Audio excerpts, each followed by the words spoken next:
Hello and welcome to Veteran State of Mind. Today we're going to do a question and answer session. I've got my mate Alex with me. We've been discussing Afghan on previous podcasts, but today, well, to be honest, I'll give you the honest spiel.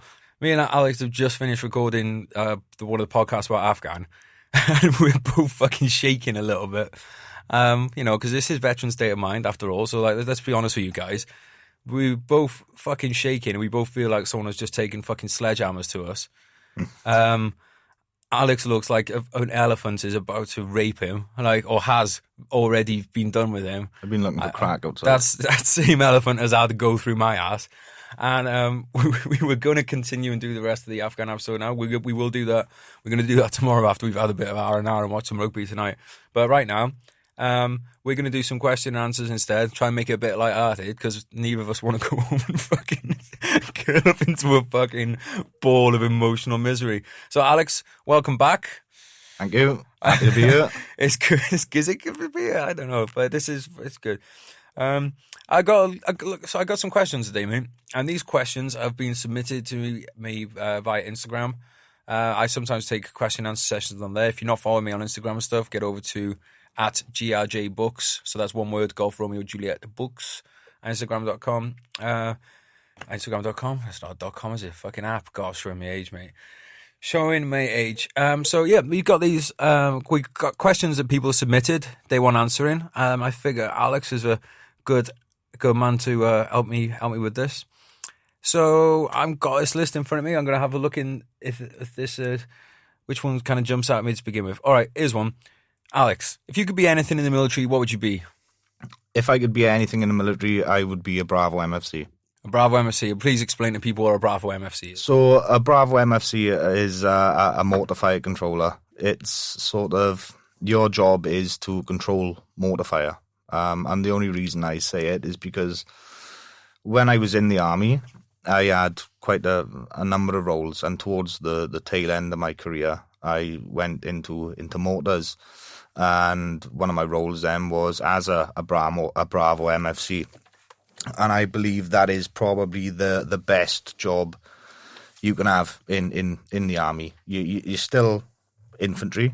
So yep. You still do everything as you would do as a normal. Get all the checks. Yeah, you get all the infantry perks, and plus you get to blow shit up. It's amazing. There's nothing better than sitting on a hill and watching things in front of you go boom. Well, you said there's nothing better for psychopaths like you and me. Yeah, basically. And anyone else looking. Right? I think anybody who's been on the receiving end of indirect fire mortars will know how fucking scary it is. Not nice. Yeah, so I can only imagine the effect that would have on the enemy. And it is a brilliant job. It's quite a technical role to have.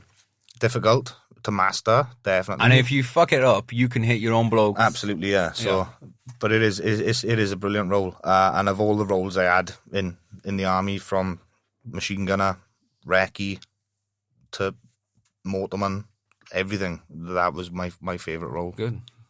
And obviously, with this question as well, I would say that there is a difference between are you on operations or are you not on operations? So for me, my answer to the question would be my favourite role in the UK was definitely PTI. I fucking love being a PTI. PTI is physical training instructor. Basically, you get selected on being the best looking, most muscular, all-round, gorgeous human beings on the planet. And then you get sent off to Aldershot for 10 weeks, do a course down there, which involves chucking logs over your head and other various things that don't really help you at all when it comes to rehabbing people with injuries, or basically anything to do with fitness other than getting good at throwing logs over your head. There is some really good stuff on that course. It's a lot of fucking fun too. You meet a lot of great blokes from other regiments of a cause and that kind of stuff. I loved that fucking job of PTI inside the battalion. I hope that I made you cry, and I hope that I made you really detest the idea of coming on to PT in the mornings. Yeah, absolutely. Did I achieve my objective of making you hate PT? Because that was the goal. Well, I think I don't think any squaddy loves PT, especially when you are humping a log around at 7 o'clock in the morning. But it's particularly bad when you've got a PTI with his nice shiny white shirt on, gelled hair. gelled hair, pest vest. Yeah, I love that job. Being in the Garrison Garrison gym and just working out there. Great bunch of lads. We used to have such a fucking laugh. I mean, it doesn't sound like maybe everyone's cup of tea, but to me, having one of the young PTIs crawl up a rope and then everybody throw medicine balls at them, that to me is the idea of a good way of passing the morning. Yeah. And then going out and thrashing a bunch of people and seeing how many you can make puke. I mean, that was a lot of fun. As far as operations go, it was only one job for me and only one job that I want to do again, and that is to be can you guess? Machine gunner. Fucking machine gunner. Yeah, I mean, that's what I wanted to do, is be a machine gunner. I would do that again and again and again and again. I would quite happily have stayed. If there was operations going on continuously after when I left, I would have stayed in as a Lance Corporal, carrying a Gympie for the rest of my life. I've been quite happy doing that. In a dream world, the other one, I'd still rather be a Gympie gunner, I think, but being an A10 pilot must be pretty awesome because you're basically flying around on a giant penis that you get to shoot people with. That must be the feeling. Every time they fucking let rip on there, that must be like spewing a massive load onto the enemy that, goes, yeah. I mean, come on, dude. Like, especially in like 2006 to like 2008, 2009, when they were regularly getting to just fucking light up Taliban. I mean, that must be pretty fucking cool. Okay, next question. Favorite army films? I do like the old classic. I love We Were Soldiers. Brilliant film. Is that the so We Were Soldiers? That's one Mel Gibson, Battle of the Ajang Valley, 1965. I think first cavalry, first air cav. Brilliant film. I love the part Mel Gibson plays in it as well. It is really. Yeah, I mean, Mel Gibson, he's very much a kind of like a hit or miss guy in my opinion. Like his movies are either I love him or I hate him, and that's definitely one where he brought it home on that. He was great, and it's a fucking true story. Yeah. Basically, Colonel Hal Moore. There's books that he's written, books about him. Fucking outstanding officer. Everything that if you're an aspiring officer or anything like that, read about Colonel Hal Moore because he's just everything that you should aspire to be. And an officer, absolute fucking hero. And a great leader. Any others? The classics. I love Band of Brothers. Everyone loves Band of Brothers. Brothers. It's not a movie, but we'll accept that. Yeah. Saving Private Ryan. Yeah, dude. I remember seeing Saving Private Ryan, 15 years old, sitting front and center in the cinema, and Jesus Christ, when that fucking ramp drops on the beach. When I watched that, now I've actually been shot at and stuff like that. Because when I first watched it, I was shocked, but now I've actually been shot at and all that kind of stuff. I actually feel physically sick when that happens. Well, yeah, but just seeing that, and because it's real. Yeah, it fucking happened. And if that happened, man. Hang on, sorry, that's mental. It happened. Fucking, what is it, 70 years ago now? Like our granddad's generation, that happened. It's mental. I mean, fuck me. It's essentially like what you were doing at the Battle of Waterloo, standing in a line or go charging the enemy. But they got MG42s, like machine guns. And Jesus Christ. I mean, fucking balls on those blocks. It is that opening scene that does it. Yeah, I mean, the rest of the movie after that, I don't know how you could have fucking finished on that opening scene and I'd be a quivering mess in the fucking, in the cinema. And I think if you've ever been to Normandy and seen the beaches where it actually happened, is that. And if you never have been to a battlefield in Western Europe, I really recommend that you do because, fuck me, you want to talk about gratitude in your life and stuff like that. You see a field stretching as far as you can see with white crosses. It is overwhelming. But I don't want to digress too far. Favorite army films? I got one, Platoon. Charlie Sheen winning as usual. I think that's a great movie. The reason I love Platoon. Oh, and also I want to give a shout out to Dale Dye, Captain Dale Dye, formerly Marine Corps. He, I think, is really heavily responsible in making that movie one of the best war movies because he put the blokes, he put them through a boot camp in the jungle. And it's the first time with any of these movies that had ever been really done. So he took these actors, young actors, and the fucking cast is insane. Like you've got Johnny Depp who plays like the 15th role down the list and shit. And he put them through this boot camp and actually got them behaving like, because Captain Dye had been through Vietnam himself, and he got these guys acting the right way, talking the right way, behaving the right way. And I think that's why I love it, because I recognize, even though our army was different because we weren't draftees and stuff, you recognize the spirit of the soldier in there, and the way that they act was very real. And if I see a war movie where All right. Digressing. Fucking Our Girl, or whatever it's called. Yeah. Biggest pile of shit ever. They even got their fucking sights back to front on the weapons, right? If I see a piece of shit program like that, and this is probably, I'm never actually now going to get to work with anybody that's been involved in this program that's saying that. Shit. Oh well.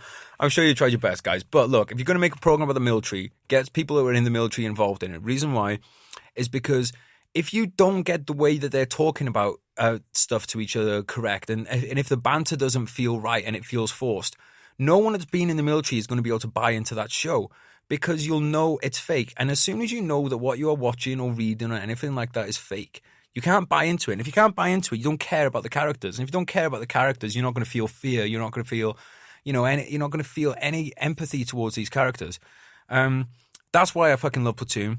Some other ones I love. The Pacific. If we're going to say Band of Brothers, got to say Pacific. Generation Kill. I think they did an amazing show on that. Anything that HBO does is fucking. Can I add one? Fantastic. Of course you can add one. Heartbreak Ridge. Gunny Highway. Oh man. Right, Heartbreak Ridge. I think that the place. Shout out Big Helens in San Clemente. I think they filmed a scene from Heartbreak Ridge there in a bar. Even if they don't, fucking love Big Helens in San Clemente. I can't wait to go back down there and pound some dubious looking big things of blue stuff that leave me lying on the floor in the car park. Can't wait for that. Other ones, Bridge Too Far, amazing, amazing film. Classic. God, there's probably loads more. We might have to come back to this one or another one. Okay, let's move on to, let's go from better to go into being an officer from university or join direct from sixth form. Right, I'm going to weigh in on this one because I nearly went down that route myself. So I was planning to become an officer before Iraq happened. Then I just wanted to go out and do machine gun stuff, and I was going to go through uni and everything like that. Well, I did go through uni. I would recommend going to uni because uni is fucking great fun. The other thing as well is uni is a lot of fun. The other thing I would say is there's not really anything like going on at the moment that's not going to be around in a couple of years. So you're not missing out on anything like that. So, go have fun at uni, because once you're in the army, you're in the army. And the chances of you going back to uni, you can go back and do the courses, but you'll probably never have that experience of being like a fresher and all that kind of stuff. So, if it's obviously you got to take financial considerations in and all that kind of stuff, but I would fucking go. The other thing I would say is, like, let's say you go direct from sixth form. Well, first of all, there's no saying that you're actually going to pass and get in at that point. But let's say that you did, right? By the time you go from Sandhurst, you're going to be maybe 19, 20 years old, turning up to, I've got a wire here. You're going to be 19, 20 years old, turning up a platoon of blokes, some of whom are in their 30s, some of whom have fought in Iraq and Afghanistan, all this stuff. No offense, anyone that's 20 years old or younger listening right now, but you don't know fuck all about life or anything like that. Neither did I, neither did Alex, neither does anyone that's ever been 20 years old. You have no fucking life experience. So when one of your blokes comes to you and he says, "Sir, I'm having a problem with my wife. She wants to take the kids off me," and stuff like that. And you go, "No, Corporal, you're fucking staying in here with this guard this weekend, or we're going out in the field," something like that. You're going to fucking turn your platoon against you. And it's not your fault, because you just don't know. Now, that doesn't all get remedied by going to uni for a few years. But chances are, when you've been in sixth form, you're still living at home with your parents, you still haven't ever branched out on your own. At least going to uni will give you a bit of a new experience in getting out, meeting new people, having to be on your own a little bit like that. Otherwise, you're going straight from home, 18 months in Sandhurst, which is its own little ecosystem. One of the great things about uni is that it will get you rubbing shoulders with people from not necessarily all backgrounds, but definitely some areas of the country. For me, it was my first real exposure to people of different kind of race and religion and stuff like that I had. So I recommend that. And also, regardless of whether you are in sixth form or uni, get yourself joining some sports teams and stuff. And I would recommend, say, if you are in uni, go and join a local rugby team rather than uni rugby team, because then you will meet people from different backgrounds. Most officers, let's be honest, come from middle-class families or upper-class families. And if you want to get to know the people you command, then who are going to be mostly in the infantry, which, let's be honest, why would you join anything else? You're going to have lads in there from fucking rough backgrounds who, some of them didn't know their parents, some of them have parents that are fucking criminals, maybe murdered parents. It was fucking eye-opening to me. I'm from a very soft background. So when I came in, I was quite frankly shitting myself at a lot of these people. And like, if you want to, if you want to be a good commander, you have to understand your people. If you want to understand your people, you've got to spend time with your people. And the time to do that is before you get there, because otherwise, one, you only need to, like, let me tell you, you make one fucking bad impression when you turn up, then that's it. It doesn't matter what you do for the rest of your time. Or would you agree, disagree, in the middle? Yeah, I agree. I mean, I joined the army literally straight from school. And the fact that I had always wanted to go into the army, I feel it did affect me in school, because my attitude in that case was that, why do I need a fucking education? I'm going in the infantry anyway.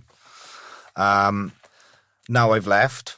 I've spent the past 5 years playing catch up. I mean, I'm in my 30s now, and only this year I finished my degree and started my masters. I mean, so I've missed out on all the good stuff with what you were saying in regards to uni. I'm too old to go out and enjoy Freshers Week and all that stuff now. But not only that. I mean, who wouldn't want to go out and fucking do Freshers Week? Exactly. Honestly, Brecon and being cold in a forest can wait. Go and enjoy Freshers Week, enjoy uni. But I mean, maybe not even uni. If you're adamant on wanting to go into the army, I would recommend at least go to college first. Go to college, get your A-levels, or I mean, look at maybe a trade. The thing is, the army's always going to be just even if it's just some life experience in a fucking job or traveling, or what, if you're fortunate enough to be able to travel, like Alex is saying, the army has been around, or in one shape or fucking form or the other, for a long fucking time. It's not going anywhere. It will wait 2 years, and I know when you're 16, 2 years seems like a long fucking time. It's not a long fucking time. But you won't listen to this because you're 16, so you'll just think the same as I fucking did, and everybody else. You'll go into it. So I don't know why I'm about to answer the fucking question. Right, I like this question. I really like this question. Thank you for whoever sent this in. What's your opinion on those who think infantrymen are just organic sandbags? That was a good one. It's a good one.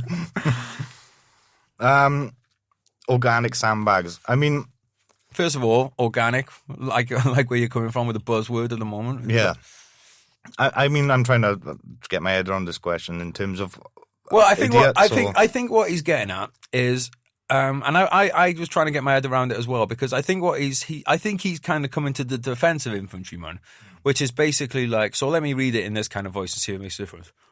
What's your opinion on those who think infantrymen are just organic sandbags? As in, like, Mum, I want to be in infantry, or Dad, I want to be infantry. Oh, fuck that, they're just organic sandbags. I don't know why this guy's from Yorkshire, but he is now. Yeah. I think, and so I think that it's basically kind of, some people maybe have a demeaning idea about the infantry being organic sandbags. But do you think there's some truth to that? Because I kind of do. I think what people's, I think the wider army, their sort of attitude towards infantry are they're just the people. You're in the infantry only because you did shit in school, or you come from a shitty background, a broken home, which in most cases, a lot of people do go into the infantry for those reasons. But I think you develop in the infantry, and I think in order to have a long-term career in the infantry and to progress in there, you've got to have an element of intelligence about you. Yeah, you do, or at least an element. Even if you're not intelligent, you need to be determined. Yeah, at least. Absolutely. But you can get through by not necessarily being intelligent, but you can't be a quitter. You have to have some. You have to have something. You've got some good quality, which is either grit or intelligence or a combination of them all. When I compare, say, my job in the infantry towards the tail end of my career, to, I don't know, maybe somebody in the REME, or REME's the Royal Electrical Mechanical Engineers, so Sparkies and not Sparkies, sorry, mechanics and stuff. Yeah, or signals, or engineers who are, they've got their A-levels, they've got some form of education. When I weigh myself up against them and look at what I do, what the things you've got to learn in the infantry, I mean, it's not just a case of you've got to learn to fire a rifle. It's a spectrum, right? Because I will be honest, some of the lads I met with in the infantry are the most dense fucking human beings ever. We had lads in Iraq who you wouldn't let out the back of the vehicle because they would be more trouble than it was worth to have them on the ground. That exists, 100%. I'm holding a highlighter up in my hand right now. This could do a good job as being an infantryman, as some people I know. Now, That is not everyone. No. There's some of the lads, like, again, I was very fortunate in my life. I got parents that pushed me in a good way, that believed in me, that told me I could do anything and stuff like that, and I got an education. Just because someone doesn't have a piece of paper that says on education, and again, I'm talking to younger people here now because this is something that we do when we're younger. I've done it. Everyone does it. Just because someone doesn't have A levels or a degree doesn't mean they're fucking thick. No. And some of the lads that I've worked alongside have been super intelligent people who, through whatever reason, with maybe parents or maybe just, they had something happen in their life where they were in a fucking school that didn't care or something like that. They just didn't end up with the pieces of paper, but they're just as intelligent. Now, what I wanted to come to on this question is sometimes, you know what, an infantryman is an organic sandbag. Now, he might be a very intelligent organic sandbag, but he is an organic sandbag. And what I mean by this is there are times where you will walk out in front of your vehicle and you're looking for IDs and stuff like that. And like we were talking about on the Afghanistan podcast, sometimes you'll have some equipment to do that and a bare minimum amount of training. In Iraq, we didn't even have that. You just walked ahead of the vehicles and looked for IEDs. Now, what happens if there's an IED there? The IED goes off and you die. The vehicle's intact. And if you want to be a cynic, you can say that it costs a lot less to replace a soldier than it does to replace a vehicle. Yeah. And you know what? The military as a whole can be a dangerous job. Being the infantry can be a very dangerous job. And I'm not going to necessarily hate on people for having to make those decisions, because here's the fucking truth. There isn't enough money to pay for everything. Now, I'm sure the same people who are saying give our troops fucking better equipment and stuff are probably the same ones who tried fucking putting the fucking taxes up to pay for that. So I'd say that. And like, look, in the big picture, if you can get one more fully equipped Chinook with equipment and a medical team and everything like that to save people's lives, that might mean that you need some organic sandbags to pay the price by walking in front. It's a fucking harsh world. We have it very well over here, and it's hard to even say that stuff, but that's the fucking reality, is the books need to get balanced, and it fucking sucks that it has to be that way, but that is the fucking way that it is. And there's somebody in Whitehall or something like that who's making sometimes decisions, and people have to die to make things happen. Now, it's just one of those things that in the infantry, you are at the front of things. And you are, if we're going to talk about sandbags, you are the protection as in some way to, the other people. The reason that the people further back are safe is because the infantry are bleeding.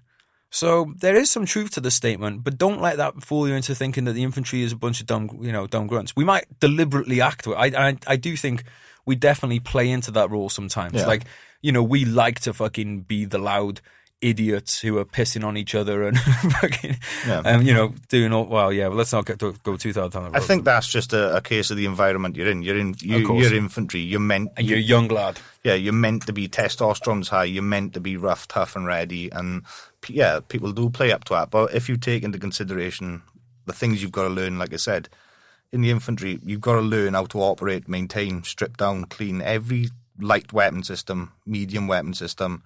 Yeah, you've got to. So there's mechanical elements. Yeah, you're maintaining vehicles. You're operating vehicles, heavy vehicles, maintaining them, carrying out minor repairs on them, learning all sorts of other technical roles. You've got to be an expert map reader. You've got to depend on your role. And operate motors, and produce fire plans. Here's the thing as well, people. When you say that you got to be able to do this stuff, you actually have to be able to do this stuff, because if you're working in an office and you fuck up on using the printer, then, big deal. The freaking printer breaks, you have to get another printer. The consequences for not doing your job properly in the infantry and in the army is that people fucking die. And so, yes, you actually have to be able to fucking do this stuff. All right, moving on to the next question. I want to be a combat medic. Parents think I would do better as an officer. Any advice? My advice would be kill your parents and then bring them back to life using your medical skills. So they will be in debt to you forever. No, seriously, on advice on this one, if you want to be a fucking medic, go and be a fucking medic. Because what will happen otherwise is you'll do something to please your parents, you'll go into something that you didn't want to do, and you'll start to resent your parents. And then for 10 years down the line, you will be in a job that you didn't want to do. You won't be happy with it. You'll think, I always wanted to be a fucking medic and I didn't do it. And you'll fucking hate your parents, and your relationship with your parents will suffer.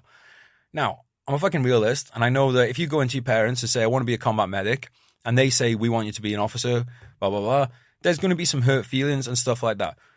Better to have the hurt feelings now in the short term than to have it 10 years later. The other thing I would say as well is don't just be like, well, I'm going to be a combat medic and that's it. But you can, tell them about why you want to do that. Like, to me, I don't think there's anything more noble on the planet than wanting to be someone that's saving people's fucking lives.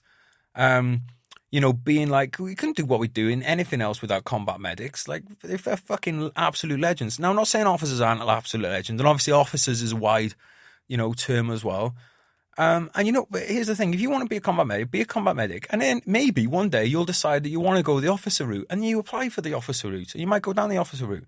But what's not going to happen really is someone goes in an officer and then you're not going to then go. So if that's your fucking dream, follow your dream. That sounded super cheesy. Going to stick with it. Just do what you want. But try and get your parents on board rather than going to war with your parents. There's no need in creating MRC. I've been in this situation with certain things where my parents would have rathered me go into something than something else. So I know how you feel. I did what I felt was the right thing, and now I'm so fucking glad that I did. What do you reckon, Alex?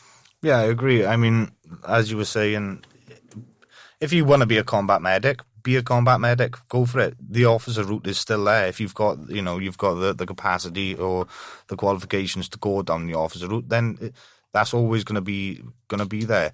Start off as a combat medic. If you don't like it or you think you chose wrong, then go down the officer route.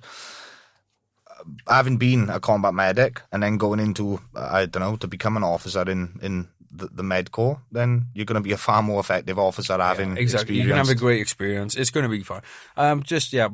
Get after what you want to be doing, but like be diplomatic about them. Bring them in and make them feel like they're part of the decision making process, rather than you're just saying like "fuck you" and doing what the fuck you want. All right, let's have a look. Next one up. All right, this is an interesting one. Do you think it's too late to join the infantry in your late 20s? No, I don't. Not at all. I mean, you may struggle a little bit with some of the physical stuff, maybe, depending on fitness and so on. But I think what I will say is that the infantry is a very immature place to be. Yeah, it is. That's exactly what I was going to say, mate. It is. And obviously, being towards the back end of 20, you are going to be a lot more mature. You're a different person. Yeah. You're a different fucking person. The army is like, I always say... Tell them about some of the things that we'd be doing in the block and stuff like that. Horrendous stuff. So like, when like me and Alex we were in a block, which block is like, it's like a block of flats, literally. You have a tiny little flat each where we were. Me and him were opposite each other in corridor. He'd come in while I was making a cup of tea, start waving his cock around my head, rubbing his ass on my pillows, and I do exactly the same thing to him. You're living in a basically, if you've gone to a zoo and seen a bunch of chimpanzees in a zoo, stick them in uniform and then give them testosterone injections, and that is what it's like living in the block. I mean, I don't personally, the reason I could handle that, and I mean, I left, I think was 27, I think was when I kicked it. And we were in recce platoon, which is where you've got like we were the more mature people in the fucking, we were doing that stuff. We were the more mature. I mean, all right. You've got a group of 18 to 21-year-old people mostly who want to kill things. Do you think you can handle it, man? What I would say maybe is, I know the Royal Marines I think their average age of people joining is a bit older, and I think they have that mature thing. Now, here's the other thing as well. And this is the reason I left. A lot of stuff in the fucking army does not make sense, and it's fucking stupid, and it will drive you mad when you get in your late 20s. For instance, you do not get treated like an adult. And the reason you do not get treated like an adult is because there's a company full of people. Let's say we've got 130 people in a company, say? Yeah. Let's say we've got about 130 people. Right? Most of those lads are 18 to 21 years old. Most of them are not mature. Most of them are not going to be thinking like you are. So when you say, lads, this is the equipment that you need to go on the ranges tomorrow, you're going to go as a person in your late 20s and probably get all your kit ready and then go to bed nice and early. You're going to get up nice and early the next morning, and then you're going to be down on parade in time and everything like that. Here's what the 18 to 21-year-old lads are going to do. Not going to get the kit ready. Then they're all going to go out on the piss. They're going to get fucking steaming. They're going to come in at 4 a.m. They're going to get hours sleep. They're going to get up late. They're going to forget to shave. they're going to get on parade late with all the fucking wrong equipment, then you're all going to get fucking beasted. So you're going to get beasted, as in like physically, you're going to get run ragged because these lads haven't done it. And all that's going to be going through your head is, I fucking did my shit. And it doesn't matter. And here's, like, you might be saying at this point, well, I'll make sure that doesn't happen because I'll become a good leader and everything like that. That's fucking great, mate. Good luck with it. Like, if you ever heard the expression of trying to herd cats and stuff like that, try herding cats when they're all on fucking meth. And that's probably what it's like trying to get a bunch of infantry soldiers together. I would say if you're going to do something like that, go into it with your eyes open. I mean, when you're in Catterick and stuff, a lot of them are going to be 17 years old. Like, it's you are dealing with these people are on a totally different plane of life than you are. And you know, because be honest with yourself and look at what you and your mates were like when you were that age. And then it just gets amplified in the army. It just goes through the fucking roof. So I think that's a massive part of it. The physical part of it, I don't think is actually an issue. But I do think it depends how much wear and tear your body's had. Like, personally, me and Alex, our bodies were fucked by our late 20s because we were in the infantry. But if you haven't been in the infantry, then your body might be all right. But there's definitely something else as well about, imagine it, you're in Brecon, it's the middle of December, you're piss wet through, you're cold, you haven't got a clue what's going on because no one's telling you anything. You're shivering away and you're thinking like, there's a much better way to be doing this. Now, when you're 18 or whatever, you don't really think about that stuff and your capacity to deal with stupidity is a lot higher because you don't know any better. So you're not thinking, oh, there's this better way of doing it. You're just going, oh my God, I'm fucking freezing. This is fucking shit. I want to sign off. So, like, there's that aspect to it as well. And remember, it's not just the lads that you're going to be working with who are going to be that age, but your officer is going to be your junior. And you might have, you're in your late 20s. I'm presuming you've probably been in the workforce for 10 years at this point. You're probably quite a squared away person. This bloke has gone to uni where he fucked and drank for fucking 3 years. Then he went to Sandhurst where admittedly he had to work quite hard. Now he's a fucking in charge of something 30-something blokes, and he's going to be the one that decides how you live your life, essentially. Like, so personally, mate, if I was in my late 20s and I wanted to do infantry, I would probably go along the route of joining my local TA SAS regiments, either in the north or the south. I'd probably go that route, do that, because they're very time intensive as well. I'd do that, and then I would probably attempt regular selection if that was me. Ort? Yeah, I agree with that, yeah. Right, guys, so there's a few questions for you answered. Keep sending them in on social media. You can get me personally at GRJ Books. That's on Instagram, Facebook. Those are the two I'm most active on. I'm also on Twitter, but very, very rarely go on there. So get me on Instagram or Facebook at... and for Veteran State of Mind, it's at Veteran State of Mind on Facebook, Instagram, all that. Veteranstateofmind.com. All right, thanks very much for tuning in, guys. Catch you next time.